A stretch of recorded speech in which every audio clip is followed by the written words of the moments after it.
الحمد لله رب العالمين الرحمن الرحيم ملك يوم الدين.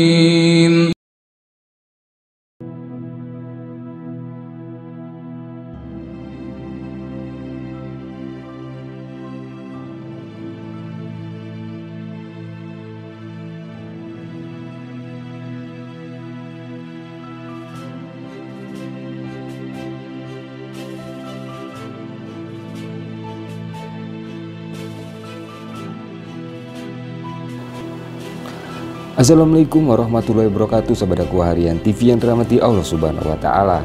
Segala puji bagi Allah Tuhan semesta alam. Salawat bertasalam tak lupa kita sanjungkan kepada junjungan kita Nabi besar Muhammad SAW, untuk keluarganya, sahabatnya, dan juga untuk umatnya.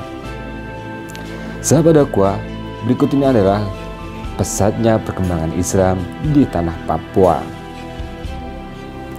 Sahabatku, sampai saat ini jumlah komunitas muslim di Papua sudah mencapai angka 1 juta jiwa dari total jumlah penduduk sekitar 2,4 juta jiwa, atau menempati posisi 42% dari keseluruhan jumlah penduduk Papua.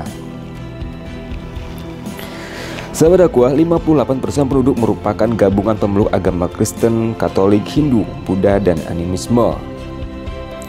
Namun di antara image yang kurang menguntungkan seperti itu juga tekanan psikologi suasana serba Kristen, di mana setiap mata memandang begitu banyak gereja-gereja sebagai buah dari kerja keras para misionaris yang didukung dengan dana yang nyaris tak terbatas dari dalam negeri maupun di luar negeri, serta ditunjang sarana teknologi komunikasi dan transformasi yang canggih. Pelan-pelan komunitas Islam tumbuh dan menyinari bumi cendrawasih. Sahabat dakwah, Ismail Seul Yeno, 67 tahun, seorang pendeta sekaligus kepala suku besar di Yapen Warapon, telah masuk Islam dengan diikuti istri dan anaknya.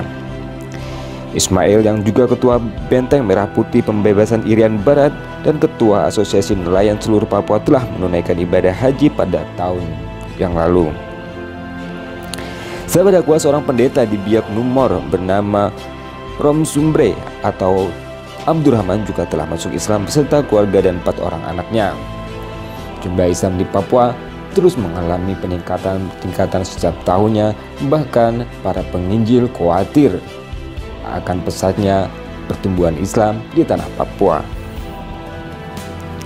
Sahabat dakwah, di kota ibu provinsi Papua, Jayapura, seperti juga kota-kota lain seperti Fak-Fak, Sorong, Wamena, Manokwari, Kaiman, Maroke, Timika, Biak, dan Maroke, suasana keislaman semakin tampak khususnya di kalangan pendatang.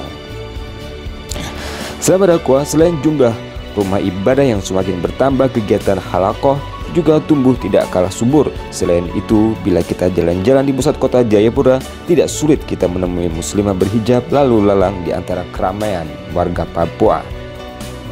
Sahabat dakwah, termasuk di kampus ternama di Papua, Universitas Cendrawasih, para wanita berhijab juga dengan mudah kita temui.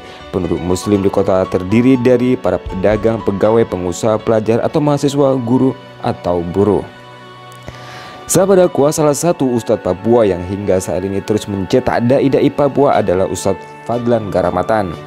Beliau hingga saat ini terus mengirimkan anak-anak Papua untuk menimba ilmu di tanah Jawa, untuk menjadi hafiz atau ustadz-ustadz, menjadi seorang pendakwah yang kemudian mereka setelah dididik akan menjadi pendai di pedalaman di daerah di Papua. Semoga Allah melindungi dan memberikan kemudahan untuk Ustadz Garamatan dan para islamisasi yang ada di tanah Papua. Sahabat dakwah, demikian informasi ini, semoga bermanfaat juga menambah informasi kita tentang dunia dan khazanah Islam. Jangan lupa untuk share, like, and subscribe YouTube Dakwah Harian TV. Barakallahu fikum, wabillahi wal hidayah. Wassalamualaikum warahmatullahi wabarakatuh.